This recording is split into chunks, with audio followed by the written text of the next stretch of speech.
In 2018, just about everyone with a cell phone or a computer was afraid to flip on their screen. My kids had nightmares because of what was lurking on the other side of their device, and it was all because of one monster named MoMo.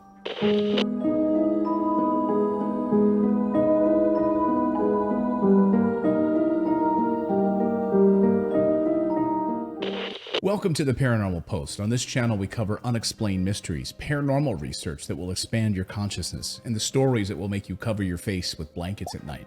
If you enjoy these kinds of stories, then please subscribe. We publish twice a week, like clockwork. I'm Clayton Morris.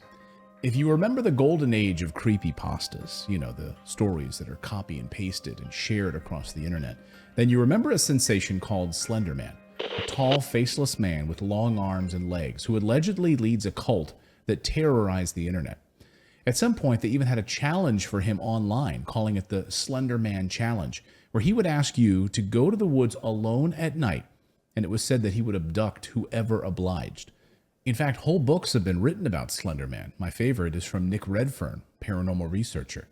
Now, Slender Man gave rise to a plethora of challenges that are equally disturbing, like the detergent pod eating challenge or taking pictures in dangerous places.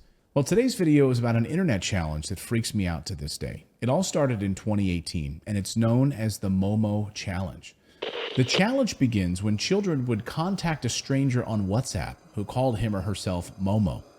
That WhatsApp profile used a scary picture of a bug-eyed girl with matted hair and wraith-like limbs. That MoMo person would force whomever contacted them to complete different tasks, or else they would be cursed or have their private information leaked.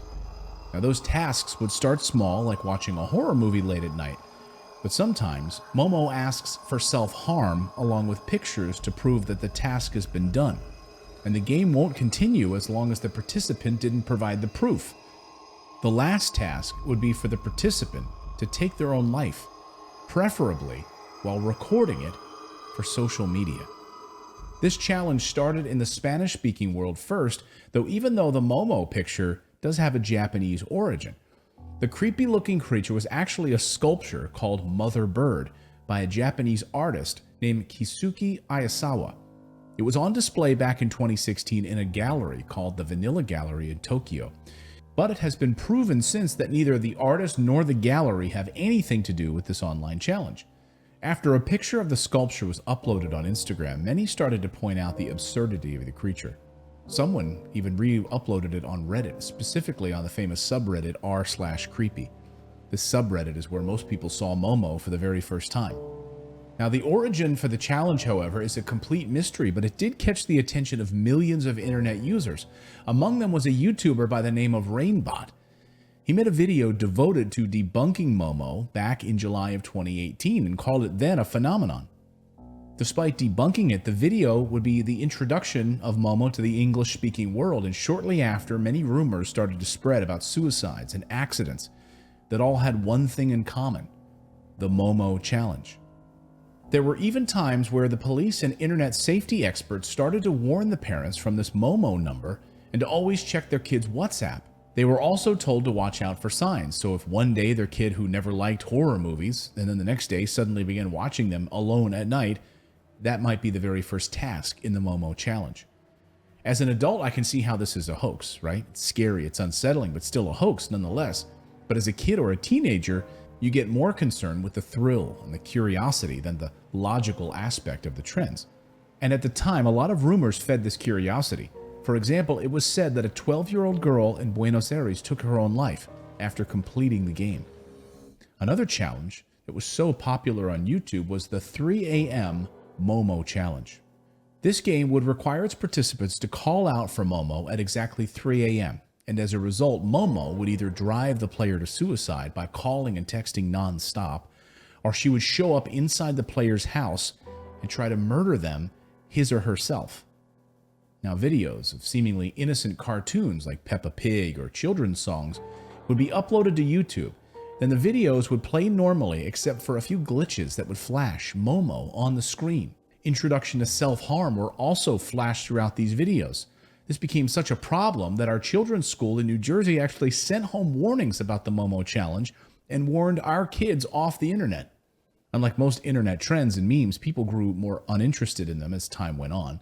They started chasing for the next thrilling thing. So the MoMo challenge was rarely talked about past the summer of 2018. But then in 2019, the internet sensation would be rehashed again, as people found the MoMo challenge app on their kids' phones.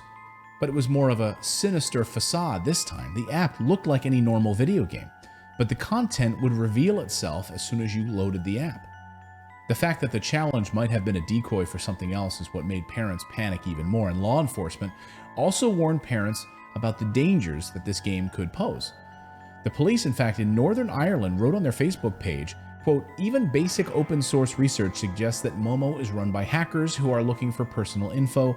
The danger lies when your child feeling pressured to either follow the orders of any app via challenges or peer pressure in chat rooms not to give out personal info to anyone they don't know, that no one has the right to tell them to or make them do anything they don't want to do," end quote.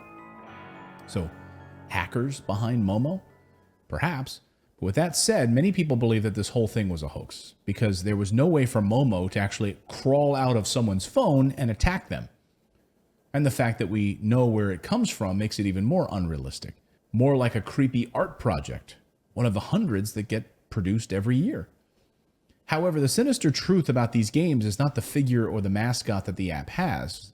Not Momo, not Slenderman, not the blue whale. It's the psychological effect that these things have, these challenges have. And in fact, on May 31st, 2014, two 12-year-old girls from Wisconsin attempted to stab their best friend with the full intent of killing her because they believe the Slender Man told them to do it.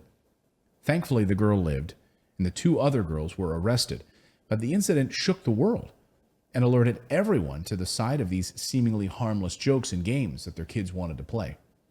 Ultimately, a lot of people would argue that kids shouldn't even have access to the internet, but that's how the world works these days. Sometimes you can't get around it, right? All you can do is be careful and monitor every game and every post they interact with, because sometimes among them lurks Momo. If you like stories of the unexplained, stories the mainstream media won't cover, please subscribe to the channel. We publish 2 videos per week, and our team works very hard to bring you these videos. Check out our other video series right here, a full video playlist that we put together on the recent rash of UFO sightings. We'll see you next time, everyone.